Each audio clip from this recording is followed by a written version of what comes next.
we're live on Facebook. So hello, everyone. Thank you for coming today to this panel.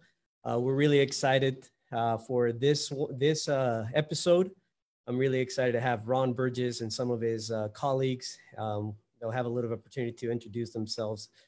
Today's topics really kind of, with all the disasters, COVID and the riots happening, we wanted to kind of bring some of the experts and get their opinions on how to go about with what's going on, maybe get a little bit of advice or perspective of how they see this this current situation, and what type of advice can we get from you guys to give to the small business community out there that's going through a lot of challenges, especially when it comes to the disaster part of things. So my name is Edgar Martin. We're here today with the Collaborative Networks.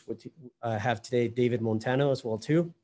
And if you guys want to go ahead and do a quick introduction, maybe we can start with Ron and tell us a little more about your background so we can get the Facebook group and everybody watching kind of get an idea of who we're going to be talking with today.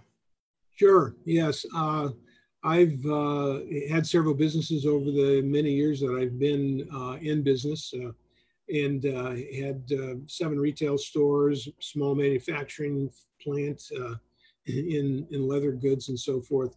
Went to work for a consultant, a large national consulting firm, and was involved in developing products for small business in those days. And then I started my own firm, and then two more businesses after that. So they say that I'm a serial entrepreneur, and yet I've been a consultant for way longer than most people have been in business. And my focus has been in growth for all of these years. Continue to work on those kinds of things.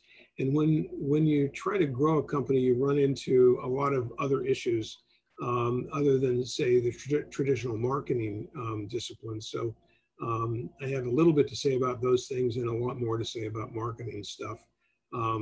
So that's me. How about Ray? Do you want to tell us? Let's start with Ray. I know I've seen you a lot out there in the community, and maybe we can start with you on the introduction as well. Yeah, no, that's fine. My name is Ray Anderson. I've been a business executive coach for roughly 30 years, focusing on how you can upgrade the skills of frontline workers to make them align them with your business interests and get better results, and start using all the gray matter that's there and available if we can align them and pull them in together. So like I said, I've been good at being able to help these organizations get money from the state of California through the Employment Training Panel to offset the cost of my services and also the upgrade of their skills for their frontline workers. So that's kind of my background. Awesome. Thank you, Ray. Eddie, will you tell us a little more about yourself? Yeah, my name is Ed Lasak, and my focus in my career I'm a CPA, and it has been on the CFO side for very small companies like Ron. I've helped start some companies, but I've also worked for corporate America, and now I'm a consultant and focusing on planning and trying to help companies get the value of their company when it's time for them to retire. So that's kind of my focus. I'm very fortunate. I've had the experience of having the financial side as well as the operational side, because it's very helpful to have both in optimizing a company. Awesome. Well, here's kind of the subject of what we're trying to hope to take the conversation with. A lot of business owners were not expecting a disruption in the business like the COVID-19 and potentially even the riots. The disruption itself is something that I don't think most of business plan for. And in this situation, I feel like it got a lot of which at the time might have been prepared businesses off guard.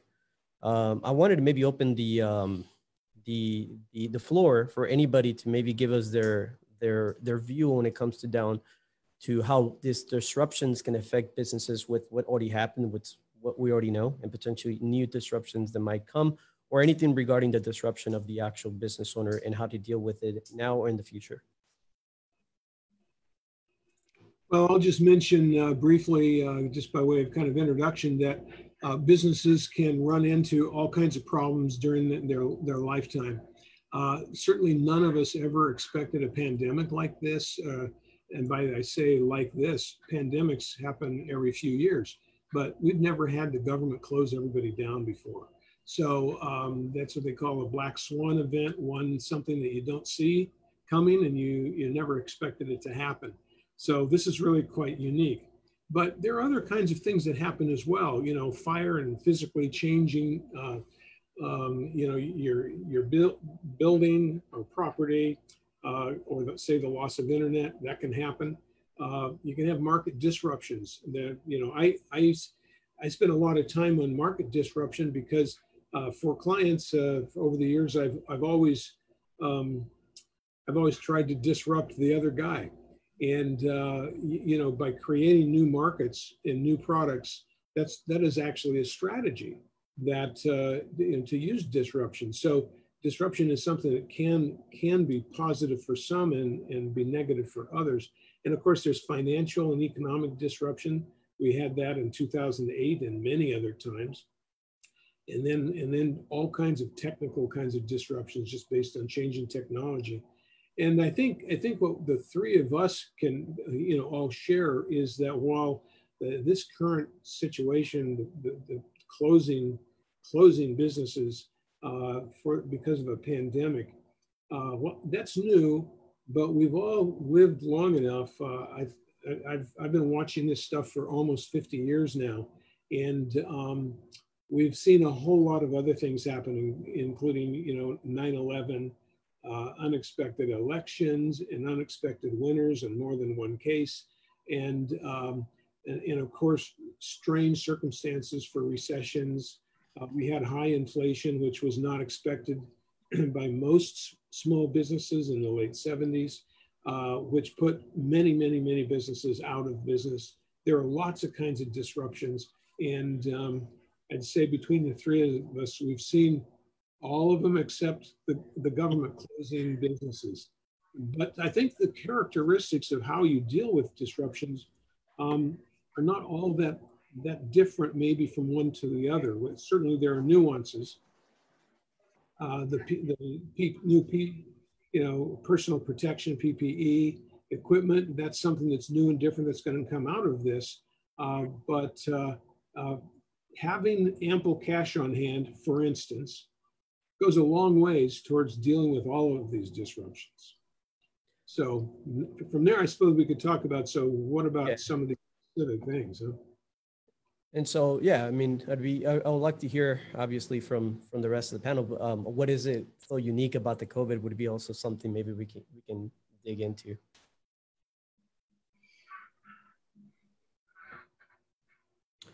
How about you, Ray?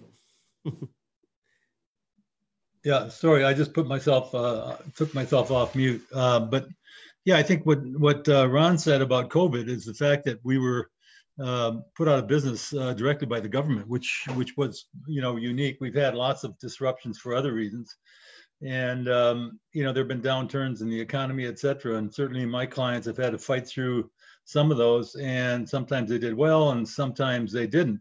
But the truth is, Ron pointed out, and Ed will confirm, you know, if you don't have any cash, you know, ultimately it makes it really, really difficult. So, you know, having the best people in the world is not going to work for you if your niche in the marketplace evaporates for whatever reason, or you run out of cash and you can't move forward.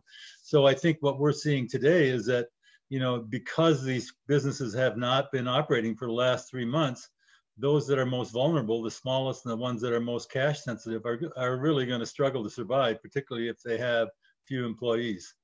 That's my observation. Yeah, I would go on to say a lot of those businesses are probably out right now. I'm not sure a lot of them are going to come back. I mean, we're surprised driving down the street how many business fronts are no longer there. They just stopped business because of what happened, and they're not coming back. So for us to think there's going to be a V-shaped recovery, I think it's going to be different than that. I think it's going to come back very slowly, and you need cash, as Ron and Ray have indicated, but you also need a good business plan how you're going to fulfill a need from your customers that could be changing with the way business is structured and conducted from what it was before. So I think if you're running a business right now, you need to think about how you're going to change your business plan to hit the mark so that you can bring in future cash flow. Your balance sheet will only sustain you for a while. Then you're going to have to bring in the cash flow to maintain business in the future. And if I can make this observation, I think, and I don't know whether you guys are seeing this or not, but the behavior of the public is now changing as well. People are a little more leery about going to places than they were before. So, the business that may have been there pre-COVID is not going to come back as directly after COVID. So, Ron and I and Ed have talked about the fact that restaurants in particular are going to be very sensitive to this. So, the real gravity of this in our mind is that 40% of all businesses in the United States are small. And what I mean by that, 80% of that bunch that is less than 5 employees, they're the ones that are really vulnerable in this. And whether they'll survive or not is a very difficult question. Yeah, I think that's definitely true. And to kind of take off on a little bit more on what Ray had said in terms of changing customers, our attitudes are all changing somewhat. And the question is what changing attitudes will happen for specific businesses, and how will that change the way the customer patterns used to be? And I think eventually we have to say, in addition to this Black Swan event, we now are having these riots all over. And what happens when the lights go out is that the windows start getting bashed in.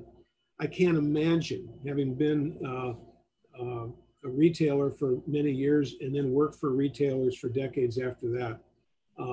I just can't imagine being a retailer having gone through this issue with Coved virus, trying to figure out how you're going to come back, obsolete inventory, and then just start retooling your business, cleaning it up, getting ready for distancing, and then having new inventory come in, and to have people bash down your windows and destroy what you've just put in. It has to be the most disheartening thing that's happened to most businesses in their entire business career. It's just too bad that the people who are doing this don't understand that their livelihoods have not only been substantially reduced, but in some cases, all of their assets have been reduced to zero. And they're not going to be able to come back in any way, shape, or form. Let's just hope they're not so old that they can't recover at all. So we're going to have real serious ramifications at this point if this goes for very many days. I would also say there's a lot of business owners that are in their 60s and 70s, a great number of businesses, by the way, that are going to contemplate what they're going to do in the future. They might have been thinking about selling their business before, after all this aggravation with 2 swan events, Black Swan events in the last 3 months. Who knows? I think there's going to be a lot of opportunities for new blood in these organizations to come in and come up with new business plans and take these relatively great franchises and move them forward into the future, given the new rules and regulations that they're operating under. Well, I think that's, Ed, I think that's a real good point. I think that the real challenge, we've got the Edgars of the world and young people like that. And I know that Ron's working with the micro giants. The truth is that some of these people that have, been in our age group, the 60 to 70 who are frustrated and burned out, how do we connect them together before they close their doors? That's the burning issue. And the sad part is that leaves the new younger people have to start a business from scratch instead of taking all that expertise in that list of customers and being able to build on it. And I think that's a real challenge for those of us in our generation, connecting with Edgar's generation? How do we put them together? Well, these are great opportunities because in Edgar's generation, they have a lot of energy. They understand modern technology. And some of the older guys like us may have access to capital and a lot of experience behind us that if you marry the two, it's a great opportunity. Yeah.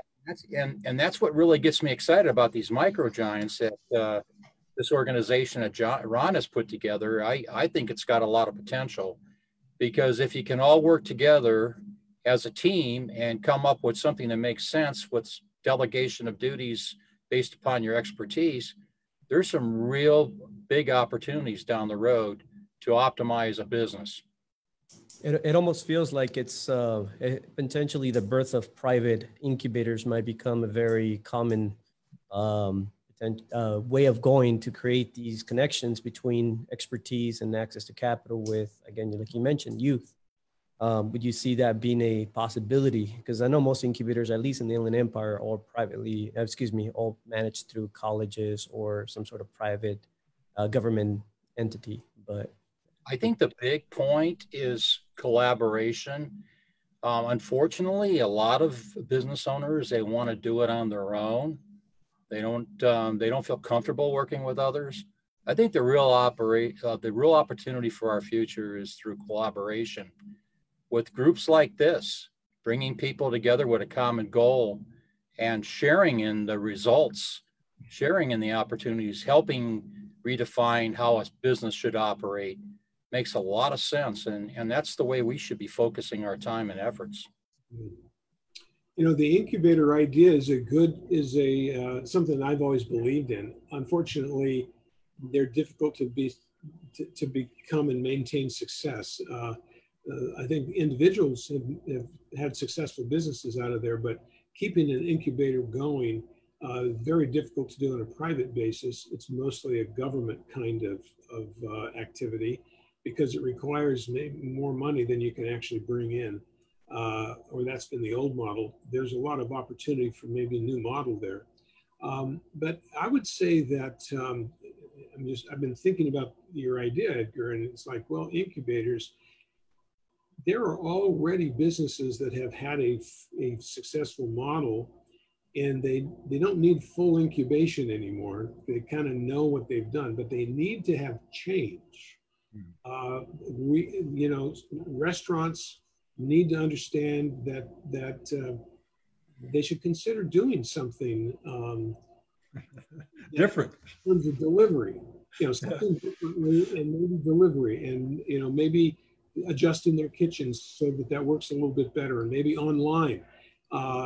So there are lots of opportunities to do food of all kinds of things.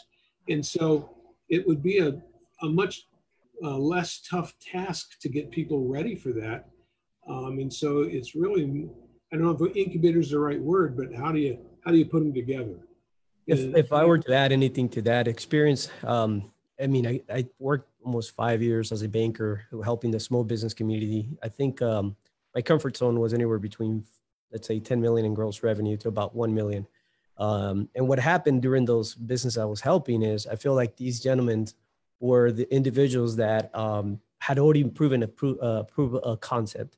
All they were needing is a push for some sort of guidance to take them to the next level. And they were stuck in that growth stage for a very long time, mostly because they were missing certain consulting, coaching, guidance, or potentially people part of their team. So I've been preaching as I've been learning more, the fact that you do need an external team. It doesn't have to be necessarily employee, but you do need an external team of multiple different expertise. And I think consulting is one of those that we talked about in the previous episode that is almost like a requirement to put in there on your business plan as part of your growth of your business. Well, I think one of the things that you bring to the party, Edgar, that we need more of, the challenge that we've dealt with is that how do you connect these businesses that are kind of stuck, we call them strugglers, together with young people like you. And the hard part is knocking on their door and saying, hey, have you thought about moving in a different direction? And somehow we have to be able to have an army of young people going out there and helping us, just like sales people would in another business. I think that would be a good way of kind of bridging the gap.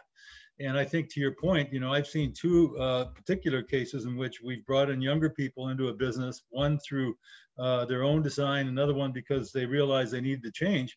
But that younger person was able to grow the business dynamically very quickly because they understood the new mindset and the new marketing, whereas the old person was stuck doing the things they'd always done. Do you guys find the same experience?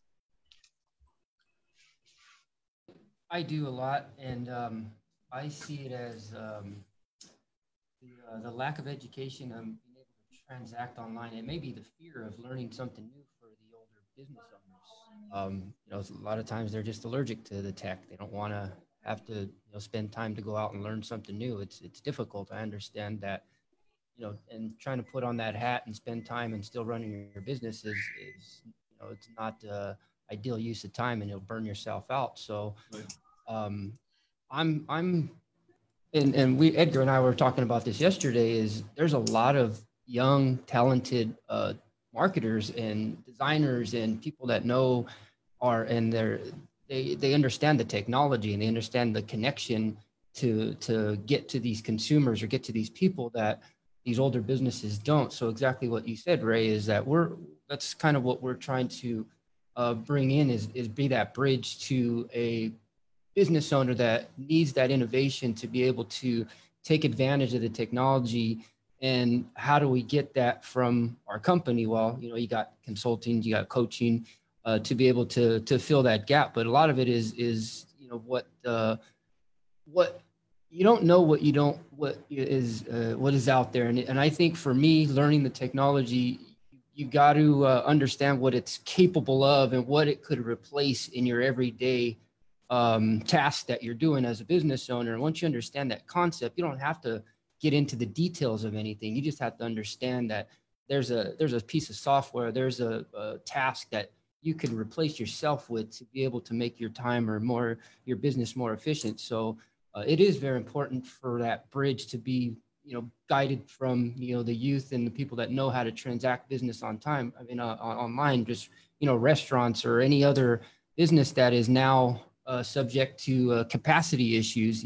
Is that online transactions that they may be gaining, is that going to be enough for their business to stay afloat, and that loss of space that they're not being able to fill their restaurant or fill their gym? Is that how do you balance those less expenses from the lease expenses to kind of picking it up on the online transaction side? So that's what I would like to try to let these business owners to release some of this control and understand the concepts and some of the stuff that's available out there. So you know what's possible. So you can go out and try to match those services with somebody that comes in and could fulfill them. Yeah, good comments and good ideas, David. I think we've seen an example. Everybody knows it now. Amazon. I've studied Amazon for 15 years or so. Back when they were selling only books. I was just enthralled by them at that time, what they were really doing and how they seemed to attack markets. I believe that Jeff Bezos really very well understood what he was doing and what he intended to do and how to make the technology work. Now, he wasn't a technologist necessarily, but he did go into the business with enough money to be able and background to be able to find people who could help him do that.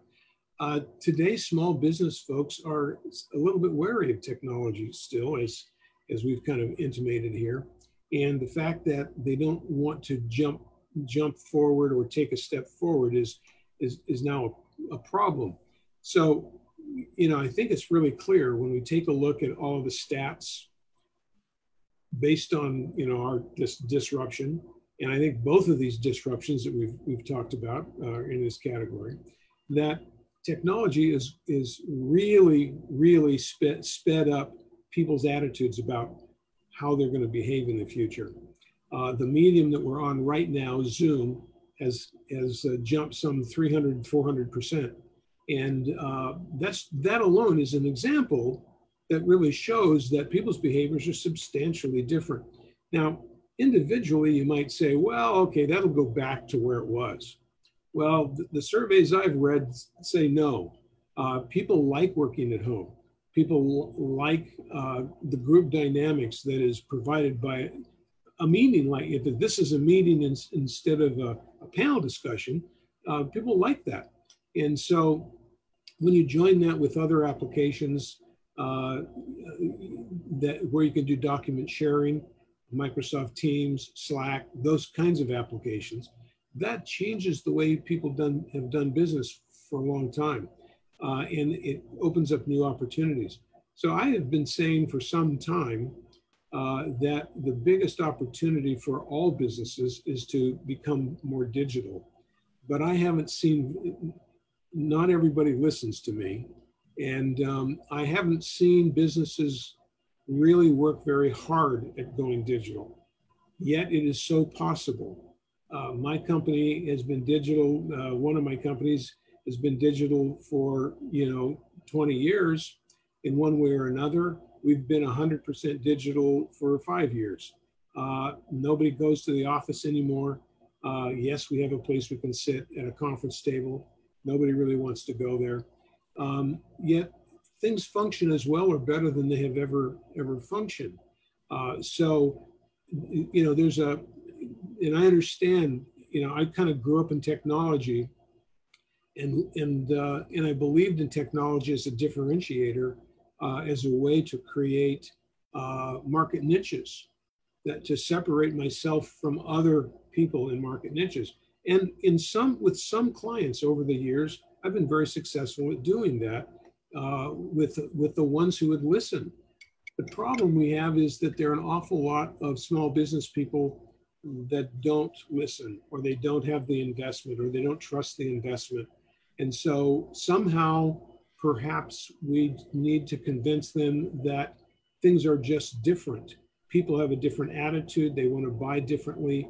They don't want to go into the store necessarily. They are very happy with Amazon. I mean, obviously, people are happy with Amazon, or they wouldn't be exploding in terms of new volume.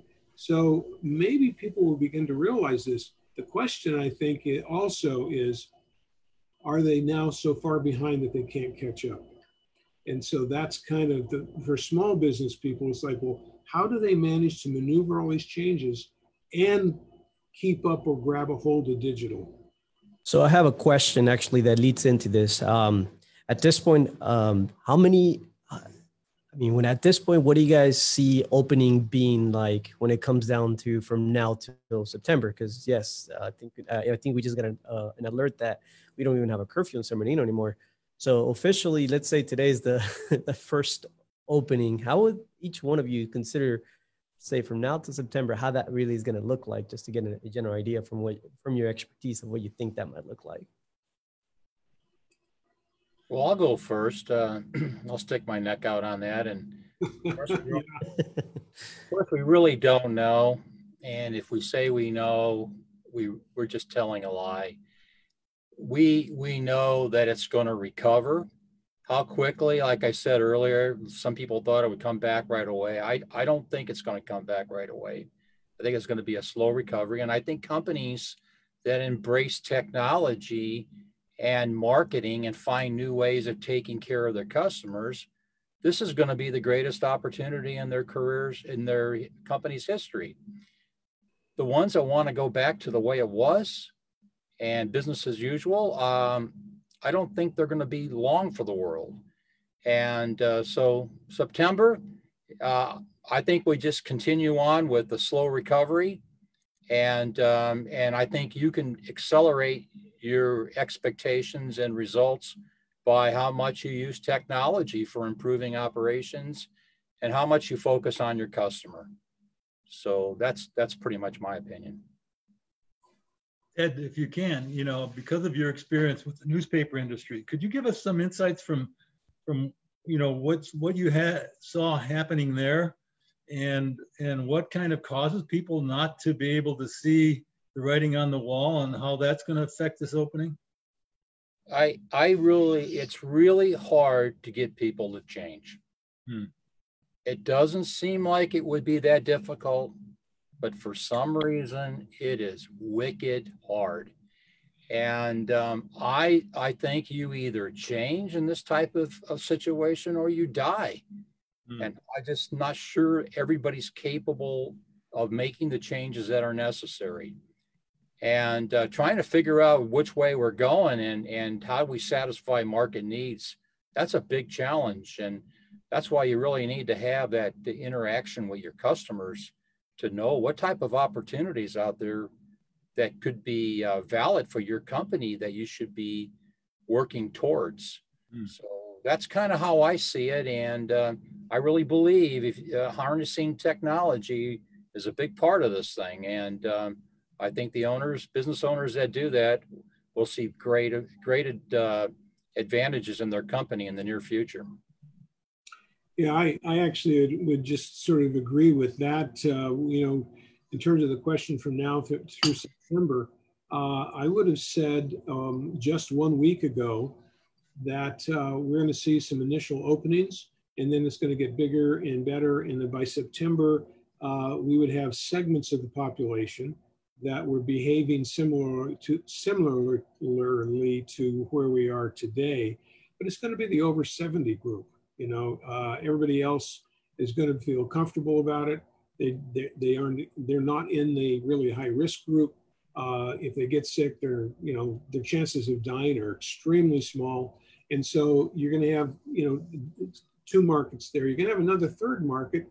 I'll call those the fraidy cats, the ones who are, afraid of anything, maybe germaphobes or whatever, but folks who are like overly cautious about what they do.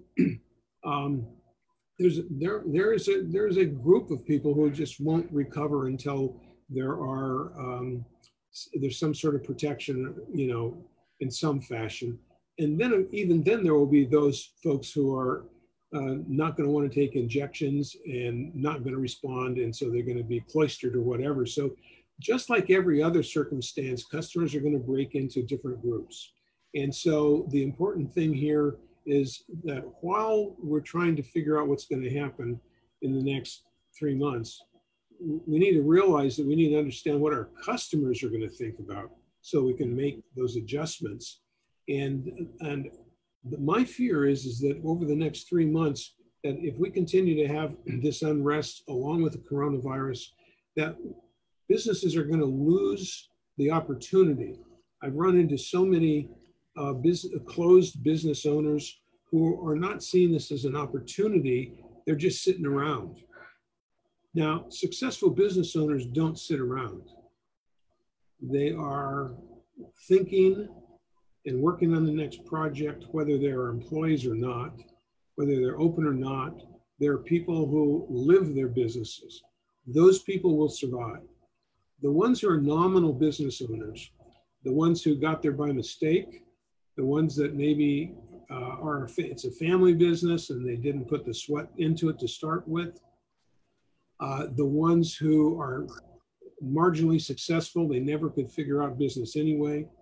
Those are the ones that might have failed anyway. This is going to cause them to fail because they don't really have the heart to make it happen. What they could have been doing could have been so significant. For 2 months, 3 months now, they could have been adding content to their website. They could have been talking to their customers via email. They could have been doing product demonstrations on Zoom. They could have been doing, my next door neighbor could have been doing filming workout videos instead of sitting around working out in his front yard all the time. It's sort of like, I just want to say, what are you doing? Do you really expect to stay in business, or are you going to make something of it? And I think that pushing a little further than that, that the adoption of technology really is going to be the separator of those who make it and those who don't, to a large degree, not 100%, to a large degree. Because what they're going to be able to do is realize that for their niches, for their segment of the population that they serve. They're going to pay attention to what they respond to. And if that happens to be digital, which in a large degree, we are digital creatures now, then they should be there and they should be doing that. And they should be developing those programs. So we talk about the poor entrepreneur, the poor business owner who can't learn this stuff. My goodness, I mean, it's going to be 4 or 5 months of opportunity to not run your business and to learn something. The people who haven't taken advantage of that, I'm sorry, they deserve to go out of business. Well, I wouldn't be that harsh, but I agree with what you're saying, Ron. You know, the fact of the matter is that we've had this window of time, and as you pointed out, you know, Zoom has opened up a whole new spectrum of ways of doing business. You know, I have a niece up in San Francisco that was doing dance classes online or in a studio. And when this first happened, she was lamenting being at home, and suddenly she realized, I can do this on Zoom, and literally her business has exploded. Yeah. You know, so I think what we're saying here is that this is an opportunity to innovate, and even, you know, old dogs need to learn new tricks if they want to stay, or connect with young people like Edgar and Dave and say, okay, what do we do to move this thing forward more quickly, or else we're not going to be here. It's just that simple. And to your point, you know, about half of them will go, and we know that these businesses with fewer than 5 employees cannot run without the owner, and so they're really not a business at all. All they are is a glorified job. Nobody's going to buy them because basically they don't want to get into a job of 80 hours a week if they can't, you know, they can't make any money. So investors are not really interested in that kind of a business. So, you know, we've got some serious fallout that's going to come from this, and the ultimate end in my mind is it's going to be better for those who make it. It's not going to be good for those who don't. So you guys kind of answered some of the questions I had forward on there, but I'll just mention some of the points I wanted to talk about and see if you guys have anything else to add. Obviously, how many businesses are not going to be able to survive this? We kind of talked about it, so if you guys want to touch a little more on that too. And then also, I want to talk about what type of business. Oh, the type of businesses that are going to be going out of business. That might be a good subject to maybe look into. There's the obvious ones they're going to get hurt a lot, like the restaurants and the retailers. But I don't know if you guys have any other with your experience that you might see being affected that might not even be in our top of our mind right now. Yeah, I think the other really serious issue is really going to be anybody that does something in groups. So that's going to be sports and concerts, all kinds of entertainment venues. We don't know. Who knows when that's maybe going to change? Maybe they won't actually get going by September. I think that's certainly a possibility. But I think there's another residual piece to that, and that is that anybody who does business with those folks, Carnival Cruises or Hilton Hotels, or anyone who's in that travel and hospitality industry, they're going to be hurting dramatically too.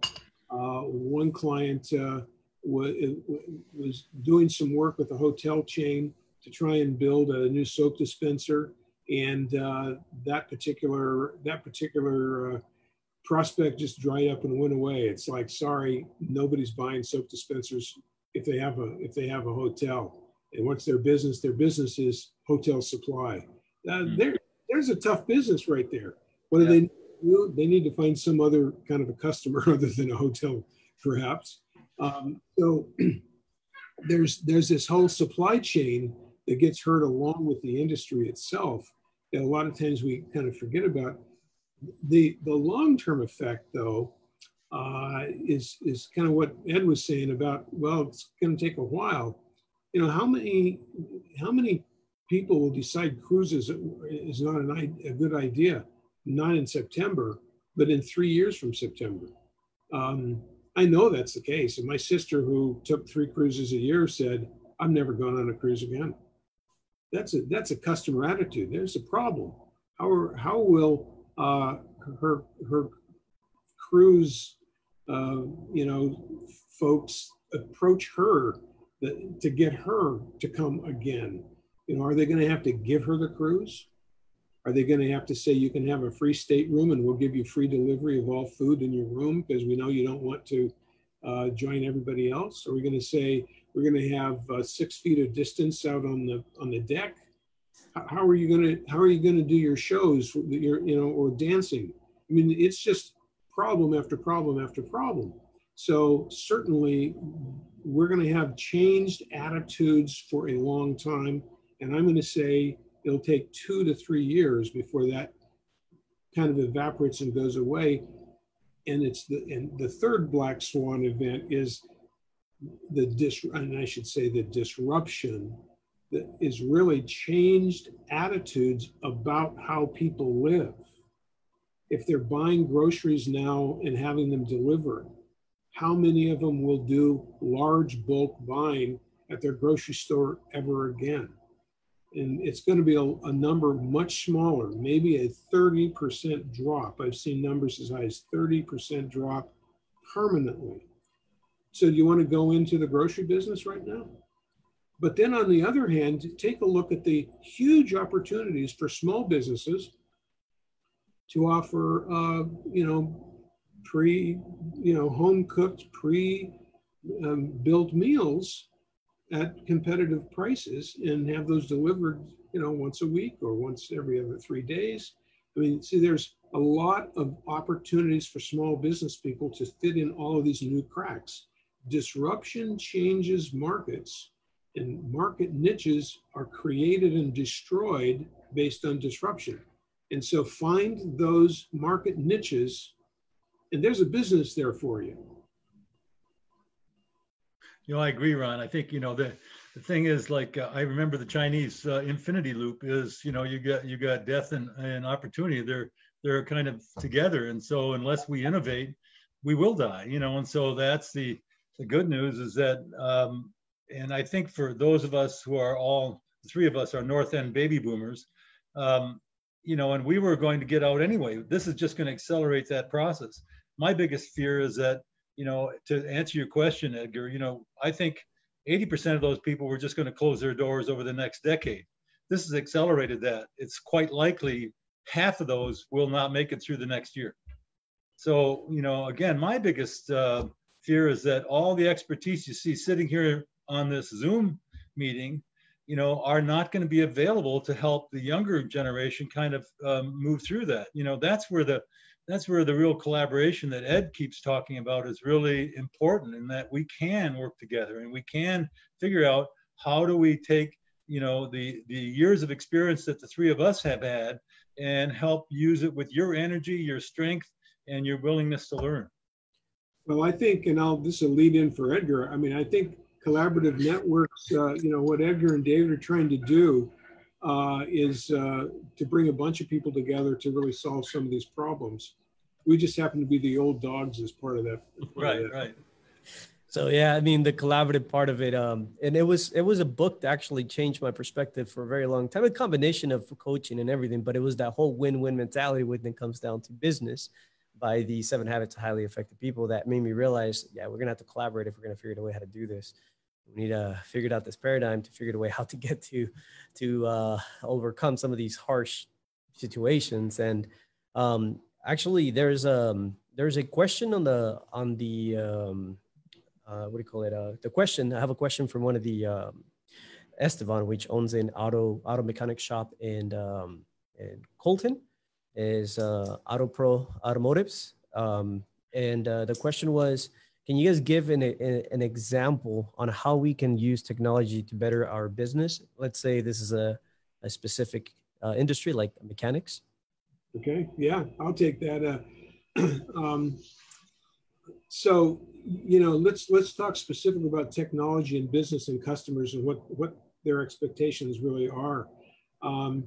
I have a mechanic that I love and trust, and because I trust him, I will, and he's close by. So I simply take the car over. I trust him to give me the best price possible. He fixes it, and then I wait for him to call me and go over and I pick it up.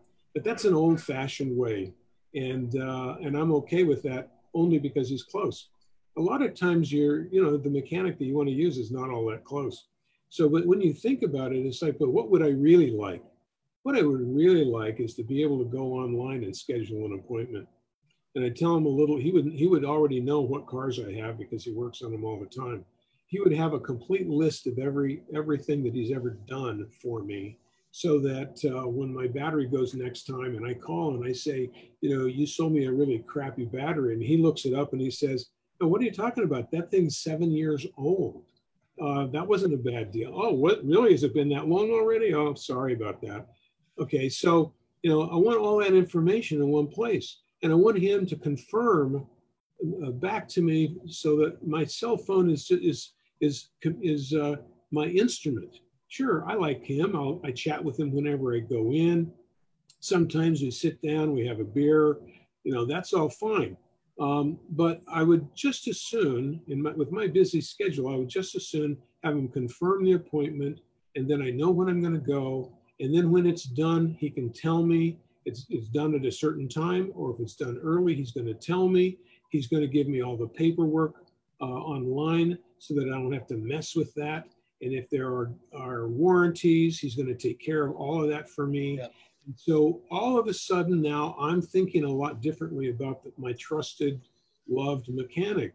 It's like, oh my gosh, if he's good on this stuff, he must be fabulous on the diagnostic computer stuff that looks at my car. So I trust him even more.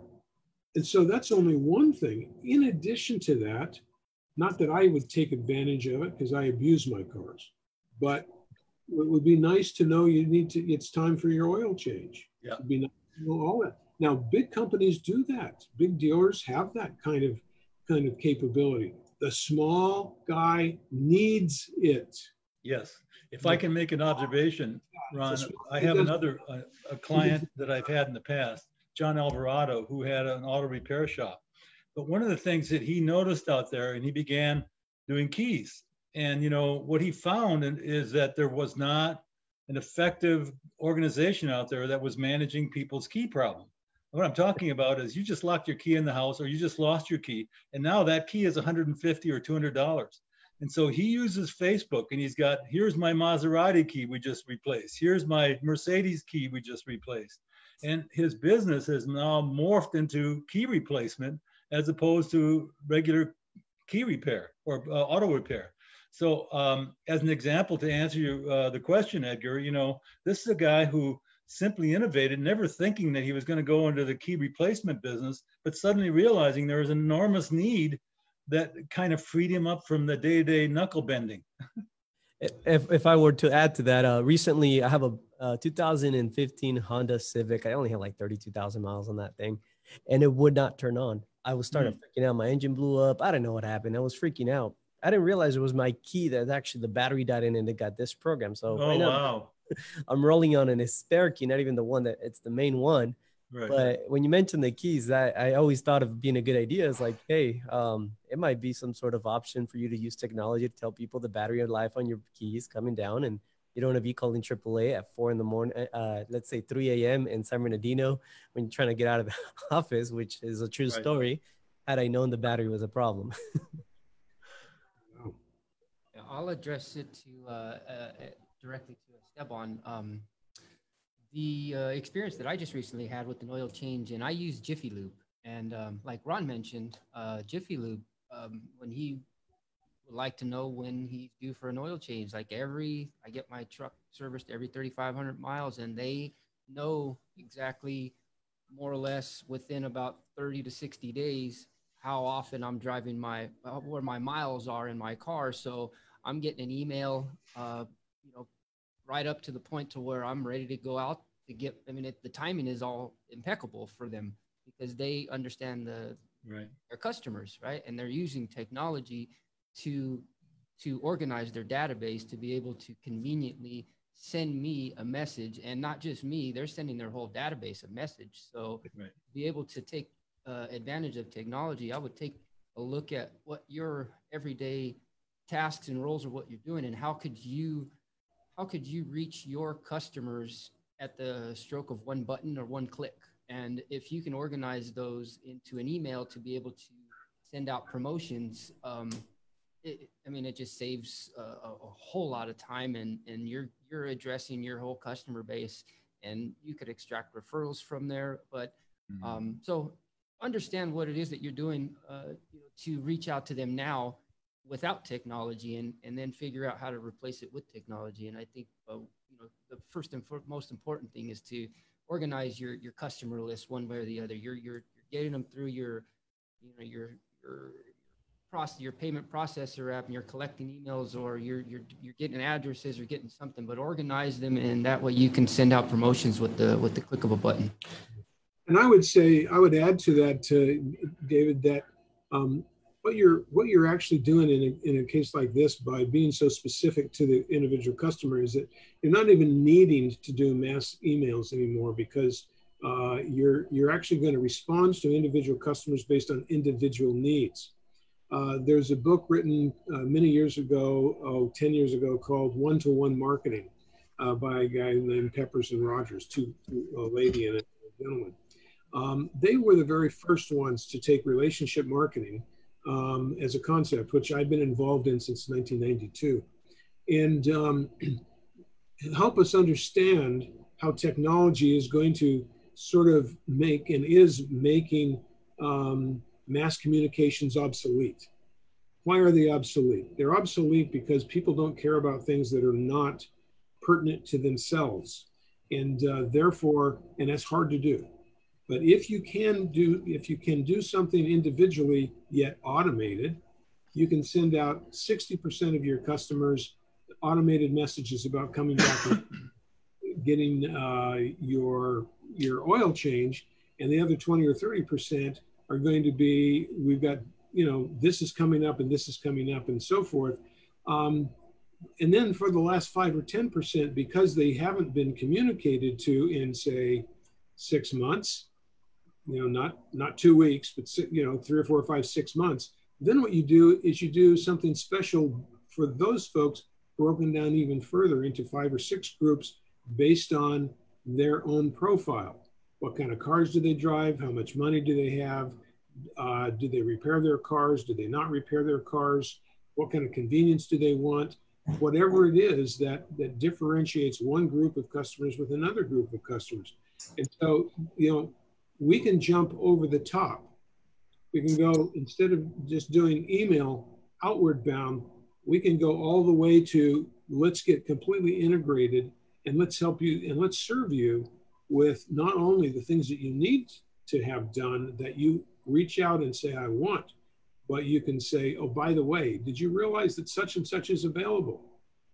Or when we replace, and I'm not that good with cars, but you could say something like, when we replace disc brakes, we also tend to replace such and such. Would you like us to check your shocks? Would you like us to check, this system or that system? And then you give it to them when they come back in. We check this all out, no charge. Here are some of the things. Here's the maintenance you're going to have to look for in the future. Would you like a reminder to come back in 2 months? And they go, yes or no. I mean, what you're doing is that you're able to take care of a customer as if you only had one customer. If you only had one customer, you would do a pretty damn good job taking care of them. The problem is you need a lot more than one customer to make a living. And so why not treat them as if you just had one? If I can add something real quick, and then maybe we can move on to the next subject too. I just took a trip, road trip, and I kind of wish maybe somebody would have called me a week or two before and say, hey, have you checked your windshields wiper? Do you take that annual trip? If my mechanic knew me to the point digitally using technology to know me, he doesn't have to remember anything, that I take an annual trip right about, say the 25th, that would be a good idea for knowing your client and know who to reach out to during what time, and get them before they go on to maybe put on 400 miles on their car to make sure everything's looking good. Just a thought of the trip I just took. But anyways, due to the time, anybody want to add on to that before we move to the next subject? We're running kind of short on time too. Okay. So here's I guess words of inspiration to the business owners that are dealing with a really harsh reality right now. What is the most important thing a business needs to do before opening right now? What would you guys tell somebody that's in the process of reopening after 2 Black Swan events, after going through all this? What would be the specific recommendation you can give maybe some of these business owners that are about to go through this opening madness, if we call it that? Well, again, I'll stick my neck out first and let everybody have that opportunity to expand upon it. But whatever you do, you have one opportunity to get your customer, to keep your customer, or get new customers. So you want to come out in a professional manner. You want to look good. You want to have all the details down, and you don't want to be making it up as you go in public. So you will be changing, don't get me wrong, but you better have an opportunity to really weigh into the detail and make sure what you're doing makes sense. Yeah, I have just given a little example to support you on that. Went out to 2 restaurants over the last couple of nights after being cooped up, and we finally can get out and do it. We went to a place I've been many times before, kind of a nice hamburger place. Well, not a really nice one, a middle of the road hamburger place. And you could really tell that they just opened up with a brand new crew because none of them knew what they were doing. It took me 5 times to get a cup of coffee, and the lady who was scrubbing the tables was using the same cloth over and over again. Maybe that is okay because of she's got the right stuff on it, but it's all it's perception now. Right.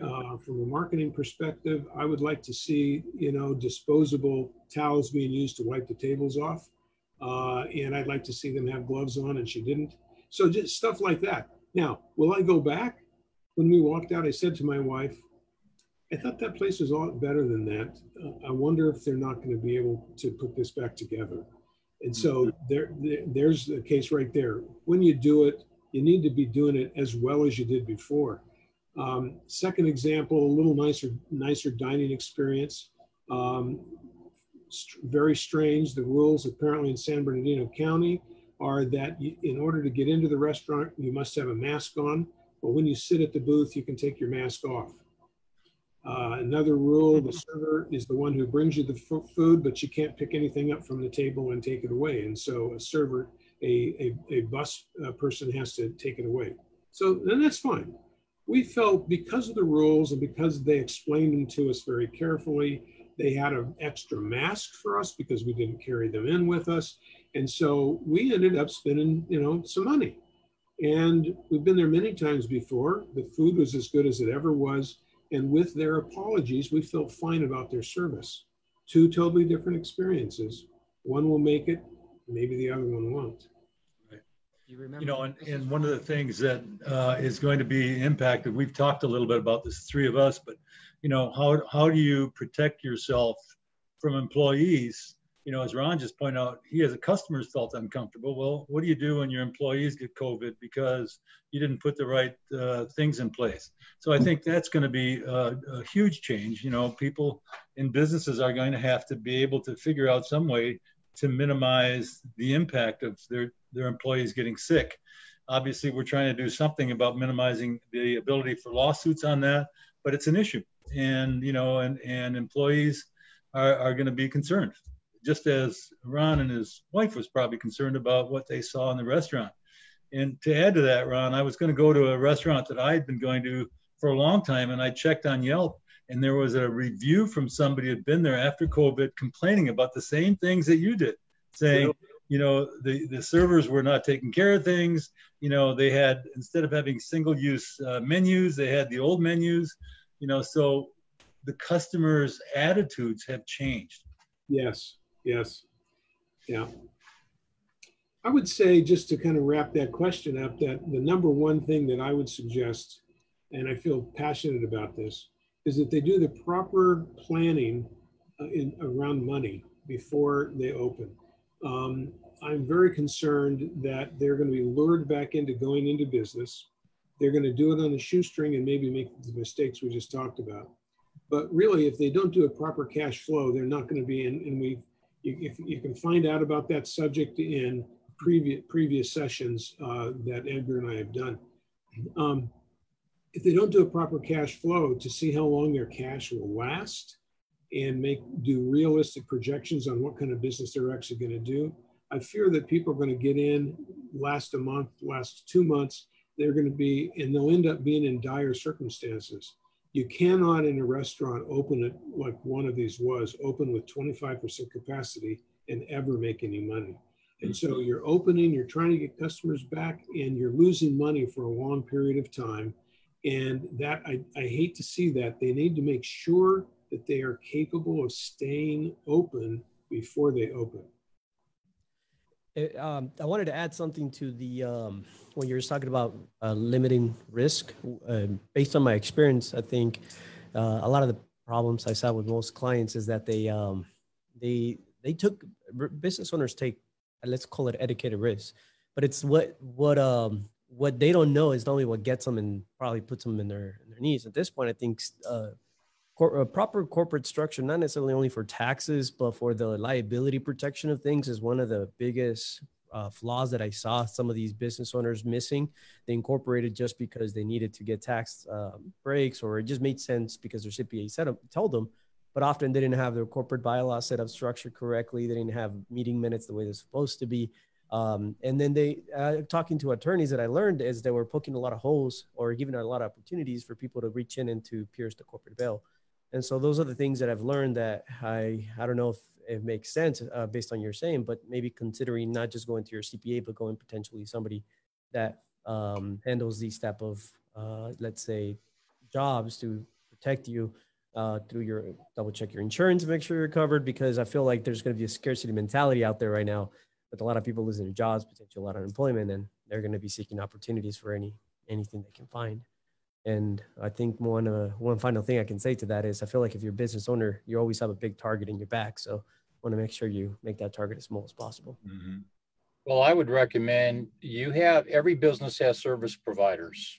These people are in place. They have CPAs, they have attorneys, they have insurance agents.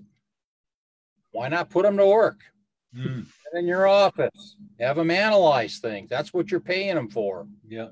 Fortunately, a lot of times business owners don't ask for that type of service. Problem with a business owner most of the time, they're so busy trying to run their business, they got no time to think about anything else. Yeah. And those are the things that are come back to haunt you. And another big issue related to all that is the relationship between the owners. It's usually a family-run business. It's really important that they have ways of breaking ties. They have the leadership in place to make the tough decisions. That's really important. And they're not in a situation where they're suing one another, because if that happens, you got really no chance of being a successful business. So you bring up a lot of good points there, Edgar, and I would put the team to work. And if your CPA and other service providers aren't doing a good job, fire them and get a new one. Yeah. And speaking of that, anybody that's listening to this, that's kind of where the collaborative network has been. We collected plenty of service providers that, some of them have 40 years of experience on the field of this kind of conversation. So if anybody's interested, if you don't know a proper corporate attorney or proper CPA and you're still kind of looking, feel free to reach out to us. That's the point. We're trying to connect business owners to maybe things they did not know about. So we'll go in the comment section, leave some information, probably reach out to email. You have the option to reach us to email. We'll leave that in the comment section. But overall, time flies. We're already at 3:03. I did have a wrap up question, and David, before I go, do you have anything wanted to add to all this? I know you. What we just discussed earlier is if you haven't already reached out to your customer base one way or the other, that's probably where the starting point would be, is to get in touch with them, find out how they're transacting or what their preference is and what your competitors have done to innovate, and just follow them, because it's all attention, customer driven, and customer experience. So I would just follow what other industries are doing what other businesses are doing within your industry, and just follow the technology trail. It leaves clues. And if I can make an observation, Edgar, you know, the young man who asked the question or young woman, you know, that's the kind of person that's going to succeed. You know, somebody who's taking a break from business to learn new things, to be able to figure out how to make it work, they're going to succeed. As Ed said, you know, too many of them are stuck in a rut and they're doing the same thing over and over and wondering why they're not getting better results. Should we wrap it up with one last maybe common question or concern, I guess we can call it, but I can, so these black swans, now that maybe they do happen, we got one back to back.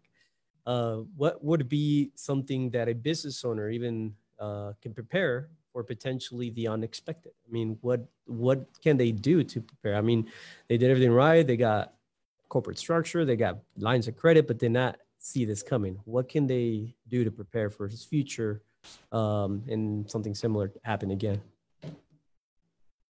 Well, I like. Go ahead, Ed. Go first. I like two things. I think building relationships are extremely important, and the better your relationships are, the better success you're going to have in the future, and the more opportunity you are to be able to dance around the next black swan that could be lurking in the next couple of months. Who knows? You just don't know at this point in time, but you need those relationships. You need a banker that's going to be there when you need them. And you don't do that by calling them up the day you need them. It's required to build a relationship with them. So they understand your business. They understand your numbers. They understand the family. They understand the ownership. And then when there's a problem, they're there. And it's unfortunate, but there's a lot of companies that haven't gotten the PPP. And that's based upon relationships. Because the companies I've dealt with, for the most part, we had great relationships with our bankers. The ones that weren't giving us support, we brought in new ones. And then when we had a problem, man, they were educating us. They were there to help us, hold our hand, help us prepare all the paperwork. So we were like the first ones in line when it came to getting the money.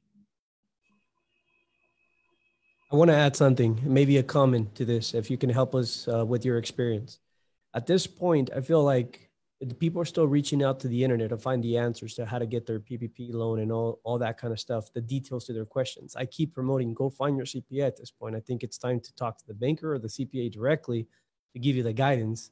Right now, it's one of those things where it's time for that one-on-one session to learn more of, start building that team. Would that be an accurate statement to tell somebody, say, hey, it's time to potentially pay a little money to get the right guidance from directly CPAs? Or because there's a lot of noise on the internet when it comes to this information. I think you need outside expertise that who's been through some of these challenges.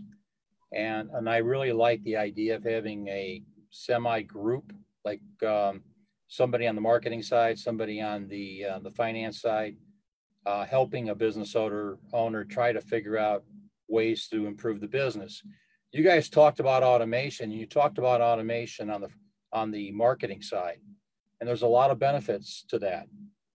And you identified them, but there's the same amount of benefits on the cost side. And if you can go and do the numbers, I challenge you to do the numbers. If you had an 8% increase in revenue and an 8% reduction in expenses, your bottom line would grow astronomically. Doesn't sound like it would, but do the numbers. Yeah. That's why you can't just look at one segment of a business. And unfortunately, some of the people that you talk about, they've never been in business. They're there to support other businesses, but have they run their own business? Many times. I quit my job to become a business owner and understand them directly. And so here I am, still sweating bullets, trying to figure out how to make the profit and all that good stuff. But here we are. For you to get good advice, you have to sit in the seat and you have to feel the pressure, and you got to make the payroll and everything else related to running a business. And I really don't see how you get expertise from people that haven't been in that position. No, and I agree with that. And I feel like a hypocrite if I was going to tell people to run business one day without ever owning a self-sustained organization. And that's the goal, to build a self-sustained organization with employees and everything, so I can understand business owners at a better. I started my first business after 4 full years working for another 2 gentlemen, one of them who is specialist on the accounting side, the other one on the merchandising side. And that was while I was going to business school. So I was completely inundated with business stuff. I had a lot of background experience. I mean, I kind of knew the business before I even got started. And I continued to have these gentlemen as mentors for many years after that. And I sought out other experts as well. I went through 2 or 3 CPAs because I didn't really like what they were doing, until I found ones that fit my model. And I asked lots and lots of questions to make sure that I didn't get blindsided. And you still do. You still run into these things all the time. So yeah, I think having an outside perspective, I think here's the thing that's interesting is that and I've had people say this to me, I've been doing this business for 25 years. How could you know more about it than me? My answer always is, well, I don't know your business better than you, but I've been in 25 businesses that you've never been into. Actually, I've been in 250 businesses, or maybe 3,000 businesses that you've never been into. I know how they operate and you don't. So you can believe what I have to say based on having seen all of that, or you can continue to do everything you've been doing, which is not succeeding. So you choose. That's really what it comes down to. Yeah, and from a training perspective, I remember somebody telling me, and you may have heard this, but hey, if I train these people, what if they leave? And I looked at them and said, if you don't train them, what if they stay?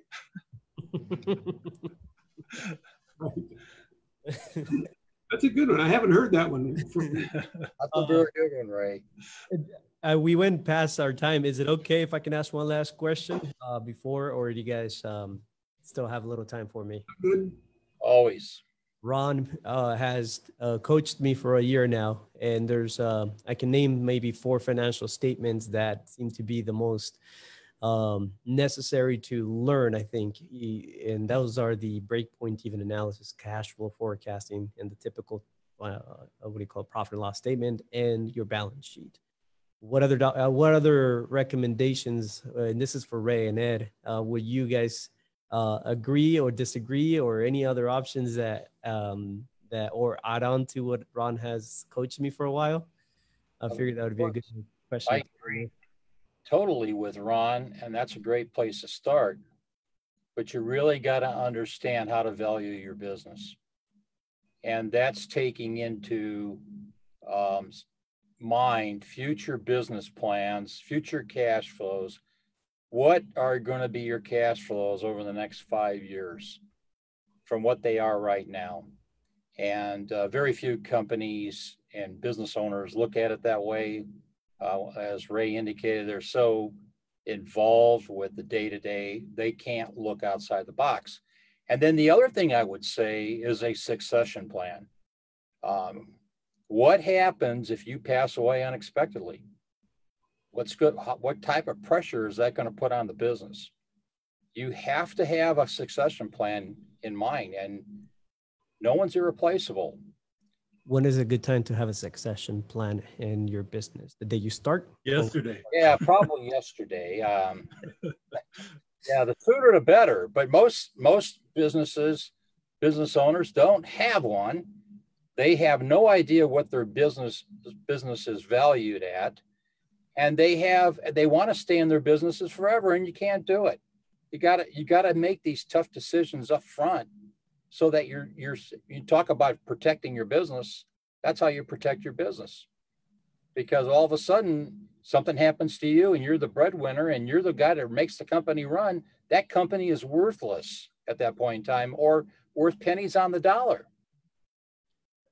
Comments say a saying I hear from a lot of coaches are work on your business, not in your business.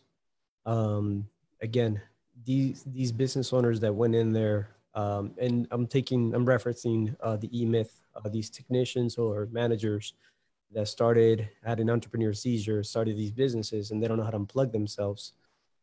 If they wake up and realize, okay, it's time to unplug myself and now work on creating a system that runs itself, when is it perfect timing? When is it too late? Or when is it like, oh man, you're already at the age where at this point, just to solve the business, I don't think you're gonna be able to pull it off anymore. There's a great Chinese expression that says, when's the best time to plant a tree? Well, that was 20 years ago. The next best time is now. And so, our point here in this is, I've seen, culture eats strategy for breakfast. So, if you can get an organization in which everybody is aligned and working together and they're moving in the same direction, and you have the plan, you have a succession plan, you're apt to succeed. If you don't, then this is where we really see the challenge today. Most organizations, when they make a little money, they go out and buy a new set of toys.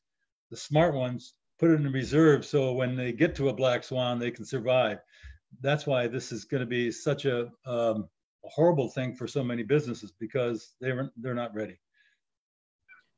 One of the things I've learned recently about business and business value is really a lesson from the second largest independent business in the world, billions and billions of dollars in value, that was built in mostly a single generation.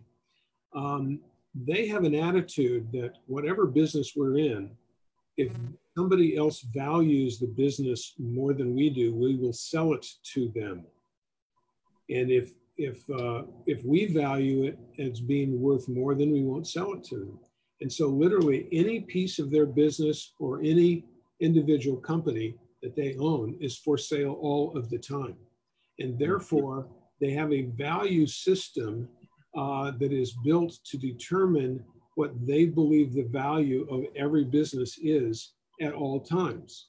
And it's real simple. If somebody says, we'd like to buy that chemical plant, they open up their little value book and they say, here's our price, or how much are you willing to pay? We don't think it's worth that much. And literally, they have sold any business that somebody would pay them more than what value they have.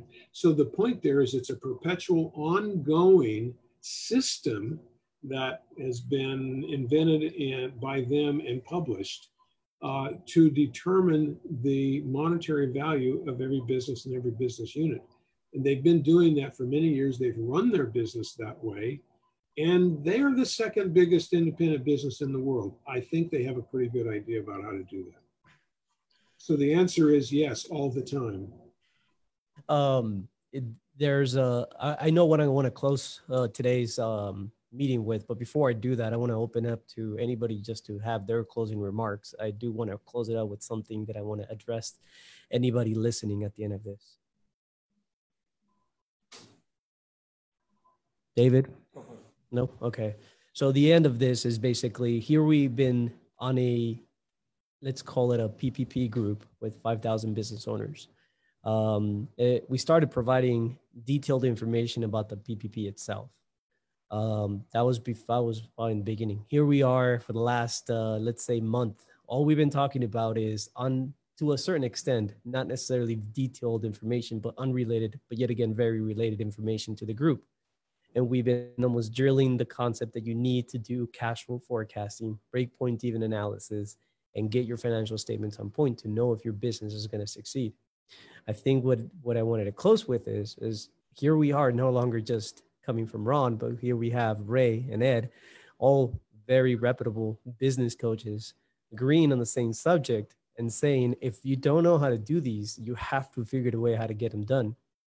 Whatever case it might be, it has to be part of your business structure to be able to succeed. Is kind of where the part that I start to see that it's almost the conclusion, because we're getting close to ending this Keep an Eye on Cash Flow series that we started like a month ago. So I think that's kind of what I wanted to finish it up with, and see if there's any agree or disagree with that comment I just said to wrap this thing up.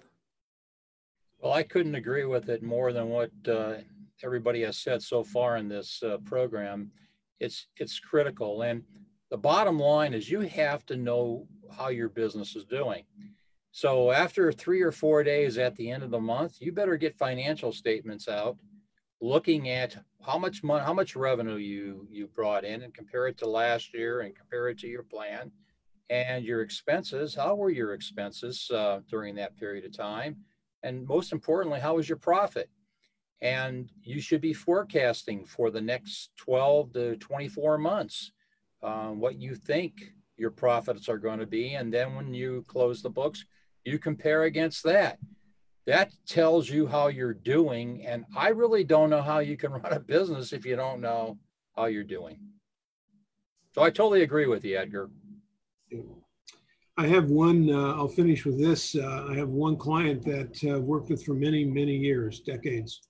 And they've turned their business into really a fine running, well-oiled machine.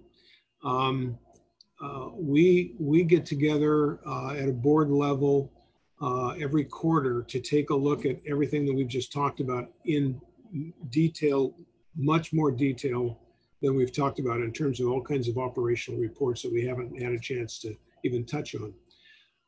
We do a forecast that, like Ed mentioned, where we have all the parameters in there about, you know, how many new customers and what kind of revenue is it going to be and how's the business going to change.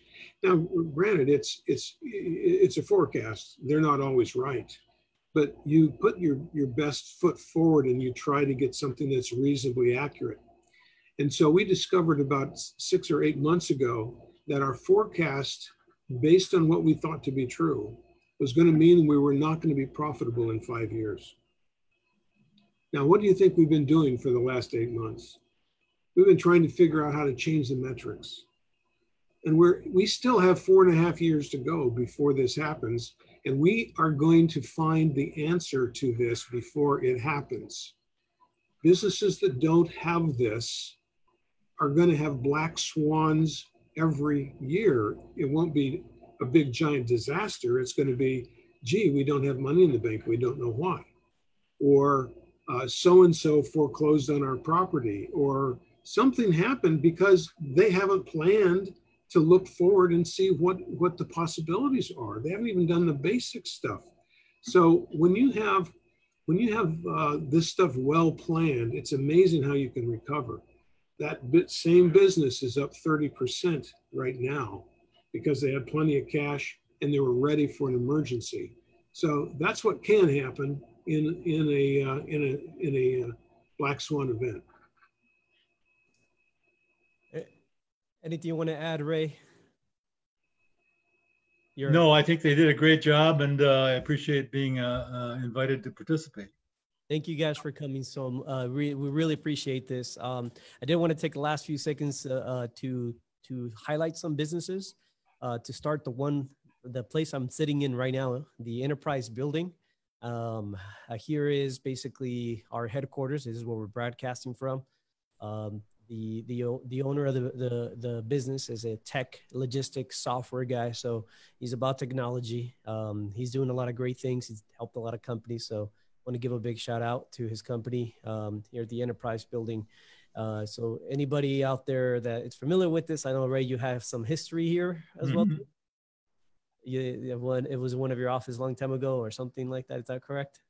Well, actually, yeah. 3 years ago, I did a fundraiser for Salvation Army. I rode my bike 70 miles to raise $70,000.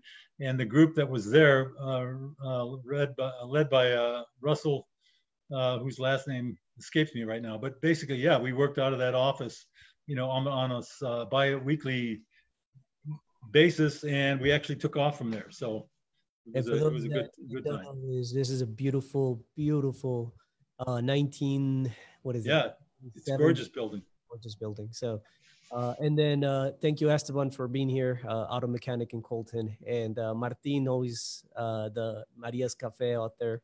And at the end of it all, these businesses were, you know, our hearts out there for you guys, and hopefully all this information is useful. Yeah, shout out to Maria's Cafe. It's really good food.